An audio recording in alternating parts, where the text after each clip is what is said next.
A black Rolls-Royce pulls up to a place no billionaire should ever visit, a homeless shelter on the rough side of the city. Inside, 72-year-old Richard Caldwell, a man worth more than most countries, steps through doors that haven't seen a fresh coat of paint in decades. He scans the room.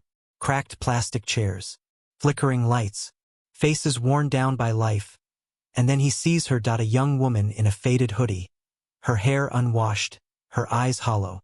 She's 20 years old, but she looks like she's been surviving, not living. His heart stops. Because that woman? She's his granddaughter? Emma. He approaches slowly, voice barely a whisper. Emma, you're supposed to have $2 million. A trust fund I created for you. So why are you living like this? She stares at him like he's speaking another language. So where did the money go? Who stole her future? And why did it take a billionaire this long to find his own flesh and blood? To understand how Emma ended up in that shelter, we need to go back 12 years. When Emma was born, Richard did something most billionaires never do. He planned for the worst. He set up a $2 million trust fund in her name. No matter what happened, his granddaughter would be protected. But life doesn't follow plans.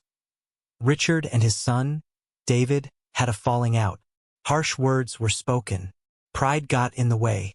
Years passed without a single phone call. Then came the news that shattered everything. David and his wife, Catherine, were killed in a car accident. Emma was just 12 years old, suddenly an orphan. Richard wanted to step in, but the family lawyer assured him that Emma was in good hands. Her stepmother, Victoria, had taken custody. The trust fund was intact. Everything was being handled. So Richard did what he thought was right. He sent money. He signed documents. He trusted the system he never visited. That decision haunts him every single day. Because just 3 weeks ago, a private investigator delivered a file that made Richard's blood run cold. Emma didn't inherit anything. She was thrown out at 18 with nothing, and the woman who was supposed to protect her? She's been living like a queen on Emma's stolen fortune. So what exactly did Victoria do with $2 million that was never hers?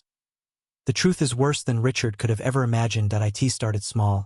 A designer handbag here, a spa weekend there. But within a year, Victoria had completely drained Emma's trust fund. Luxury vacations to Paris and Milan. A brand new Mercedes. $1 million mansion paid for in cash. And a flashy new husband who matched her greed perfectly. Meanwhile, 12-year-old Emma was moved to the basement. Not a bedroom. A basement. Victoria told her the family was broke. That there was no money left. That Emma should be grateful she wasn't thrown into foster care, so Emma became the family maid. She cooked. She cleaned. She served dinner to guests who never knew a child was sleeping on a mattress beneath their feet. And on Emma's 18th birthday? No cake. No celebration. Just Victoria handing her a worn-out suitcase and saying, "You're legally an adult now. You're not my responsibility anymore. There's nothing left for you here. Get out." Emma walked out the front door believing she was worthless, unloved, forgotten. She had no idea that $2 million had been spent on the very mansion she was being thrown out of. And she had no idea that someone was already searching for her. For 2 years, Emma survived on the streets, shelters, soup kitchens, odd jobs that paid almost nothing. She believed she'd been abandoned by everyone who was supposed to love her. But on one cold Tuesday morning, the door of that shelter opened, and everything changed. Richard sat down beside her. His hands trembled as he pulled out an old photograph. Emma as a baby, cradled in her father's arms. "I'm your grandfather," he said quietly. "And I've been looking for you." Emma's walls shot up immediately. "If you cared, where were you? Where were you when I was sleeping in a basement? Where were you when I was thrown away like garbage?" Richard didn't make excuses. He simply showed her the documents. The original trust fund paperwork. Bank records showing deposits he made for years. And the private investigator's report detailing exactly where every dollar went. Emma's hands shook as she read the pages. $2 million. Her money, stolen by the woman who called her a burden. For the first time in years, tears streamed down her face, not from sadness, but from anger. Richard took her hand gently. "I failed you once.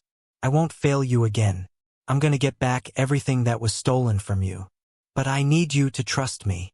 Emma looked into his eyes and saw something she hadn't seen in years. Someone fighting for her. She nodded slowly.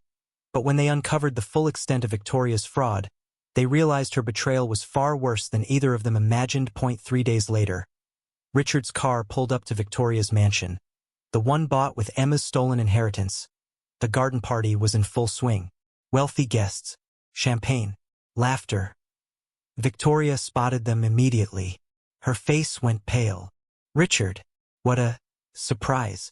And Emma? I thought I'd what?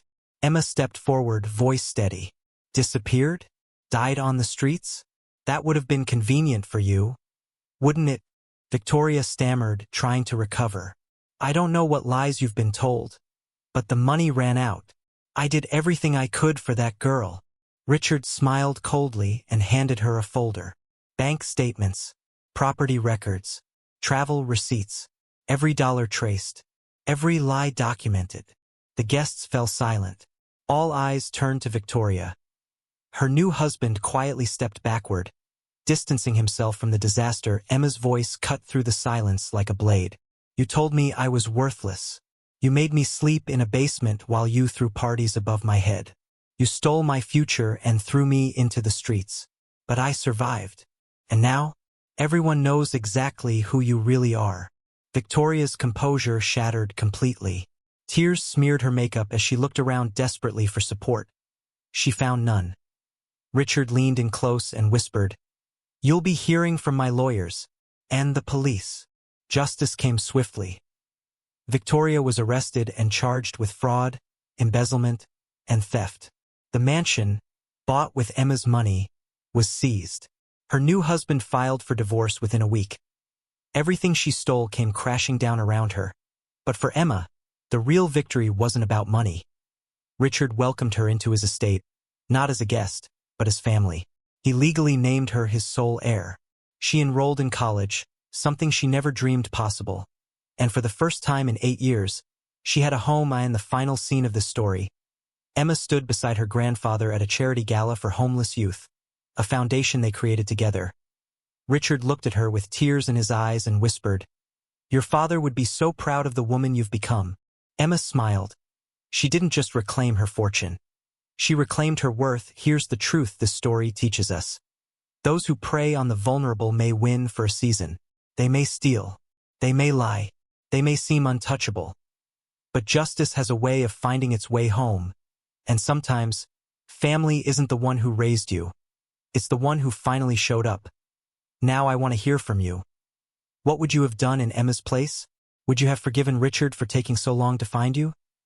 Drop your answer in the comments below.